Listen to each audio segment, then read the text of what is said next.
അസ്സലാമു അലൈക്കും വറഹ്മത്തുള്ളാഹി. ബിസ്മില്ലാഹിർ റഹ്മാനിർ റഹീം. അൽഹംദുലില്ലാഹി റബ്ബിൽ ആലമീൻ. വസല്ലല്ലാഹു അലാ മുഹമ്മദിൻ വഅലാ ആലിഹി വസ്വഹബിഹി അജ്മഈൻ. അമ്മാ ബഅദ്.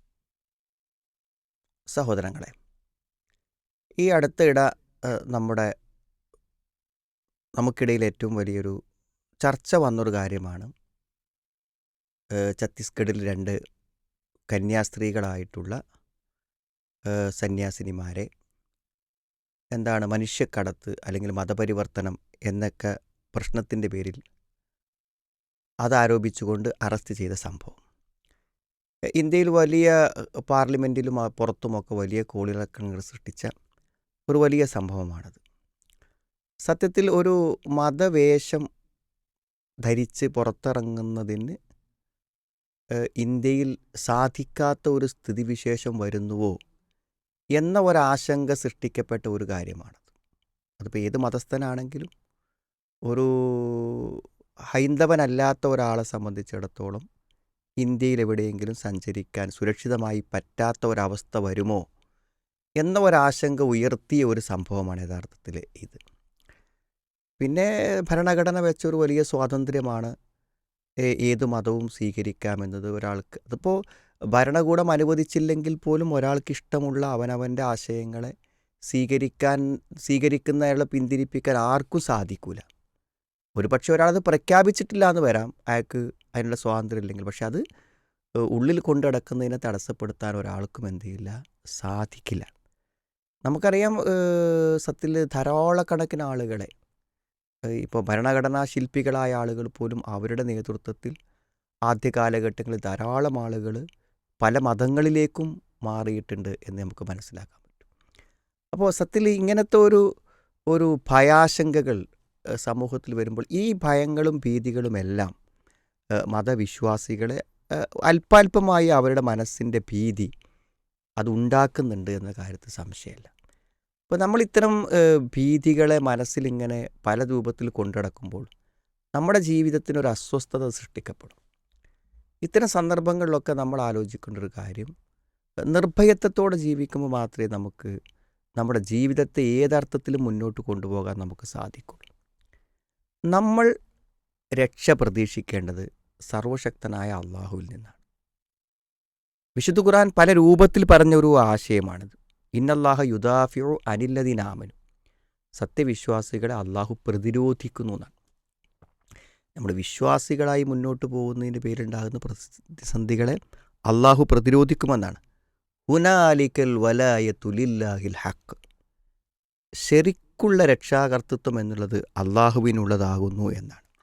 നിഅമൽ മൗല വ നിഅമൻ നസീർ. അള്ളാഹു എത്ര നല്ല സംരക്ഷകനാണ്, അള്ളാഹു എത്ര നല്ല സഹായിയാണ്. സത്യത്തിൽ നമ്മളൊന്ന് വെറുതെ ആലോചിച്ച് നോക്കൂ. നിങ്ങൾ ഈ ലോകത്ത് ഏറ്റവും അധികം ശത്രുക്കളുടെ ഭീഷണിയും ജീവന് ഭീഷണിയും ഏറ്റവും വലിയ പ്രതിസന്ധിയും അനുഭവിച്ച ആൾക്കാർ പ്രവാചകന്മാരാണ്. അവരെ നാട് കടത്താനും അവരെ കൊല്ലാനും എത്ര വലിയ ശ്രമങ്ങൾ നടന്നിട്ടുണ്ട്. നബി സല്ലല്ലാഹു അലൈഹി വസല്ലം തന്നെ എത്ര വധശ്രമങ്ങളെ അതിജീവിച്ചുകൊണ്ടാണ് പ്രവാചകൻ 63 വയസ്സ് പൂർത്തിയാക്കിയത് നമുക്കറിയാലോ.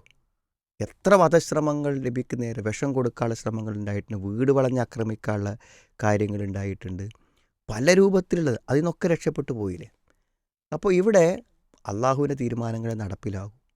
അള്ളാഹുവിൽ ഭരമേൽപ്പിച്ച് മുന്നോട്ട് പോകുന്നവനെ സംബന്ധിച്ചിടത്തോളം വേറൊരു സംരക്ഷകൻ ആവശ്യമില്ല എന്നാണ്. ഒരു വിശുദ്ധ ഖുർആനിൽ നമുക്ക് കാണാൻ പറ്റും. സൂറത്ത് ഹൂദിൽ 54 മുതൽ 56 വരെയുള്ള ആയത്തുകൾ. അതിൽ പറയുന്നുണ്ട്, ഇന്നഖൂലു ഇല്ല അത്തറാക്ക ബാലു ആലിഹത്തിന ബിസു. പ്രവാചകനോട് പറയാണ്, നിനക്ക് പറ്റിയത് എന്താ വെച്ചാൽ ഞങ്ങളെ ചില ദൈവങ്ങൾ നിന്നോട് കോപിച്ചിട്ടുണ്ടെന്ന്. ഞങ്ങളെ ചില ദൈവങ്ങൾ നിന്നോട് എന്ത് ചെയ്തിട്ടുണ്ട്, നിനക്കെന്തോ ദോഷബാധ ഉളവാക്കിയിട്ടുണ്ട് എന്നാണ്. അതാണ് ഞങ്ങൾക്ക് നിന്നെക്കുറിച്ച് പറയാനുള്ളതെന്നാണ്. അതിനെന്താ മറുപടി കൊടുത്തരങ്ങൾ? ഒരു ദോഷബാധയെക്കുറിച്ചും ഒരു ദൈവകോപത്തെക്കുറിച്ചും അങ്ങനെയുള്ള ഒരു സംഗതിനെക്കുറിച്ചും എനിക്കൊരു പേടിയില്ല എന്നാണ്. കാല ഇന്നി ഉഷ്ഹിദുല്ല വഷ്ഹദു അന്നി ബരി ഉമ്മിമാ തുശ്രിക്കു. ഞാൻ അള്ളാഹുവിനെ സാക്ഷിയാക്കുന്നു, നിങ്ങൾ പങ്കു ചേർക്കുന്ന എല്ലാറ്റിനും ഞാൻ ഒഴിവാണ്. എന്നിട്ടെന്താ പറയുക? ഇത് വെല്ലുവിളിക്കണം. അള്ളാഹുവിന് പുറമെ നിങ്ങൾ ആരാധിക്കുന്ന ഒന്നിനും എനിക്കൊരു പേടിയില്ല. അവരെന്നെ ഒരു ചുക്കും അവരെന്നെ ചെയ്യില്ല, ഒന്നും അവർക്ക് എന്നെ ചെയ്യാൻ പറ്റില്ല. എന്നിട്ട് വെല്ലുവിളിക്കണം. അതാണ് ധൈര്യം. എന്താ വെല്ലുവിളിക്കണത്? ഫക്കീദൂനി ജമീഅൻ തുമ്മ ലാ തുന്തിറൂൻ. നിങ്ങൾക്ക് എനിക്കെതിരെ എന്ത് ഗൂഢാലോചനയും എന്ത് തന്ത്രവും നിങ്ങൾക്ക് പ്രയോഗിക്കാം. എനിക്കൊരു താമസം തരണ്ട, നിങ്ങൾ വെയിറ്റ് ചെയ്യണ്ട, നിങ്ങൾ ഇപ്പം തന്നെ ചെയ്തോളൂ. നിങ്ങൾക്ക് എന്താണോ ചെയ്യാൻ പറ്റുക അത് മുഴുവൻ നിങ്ങൾ ചെയ്തോളൂ. അടുത്ത വചനം എന്താ അറിയോ? ഇന്നി തവക്കൽതു അലല്ലാഹി റബ്ബേ വ റബ്ബുക്കും. ഞാൻ എൻ്റെയും നിങ്ങളുടെയും രക്ഷിതാവിനെ വരപ്പിച്ച്, എൻ്റെ മാത്രമല്ല നിങ്ങളുടെ കൂടെ രക്ഷിതാവായ അള്ളാഹുവിലാണ് ഞാൻ പരമേൽപ്പിച്ചിട്ടുള്ളത്.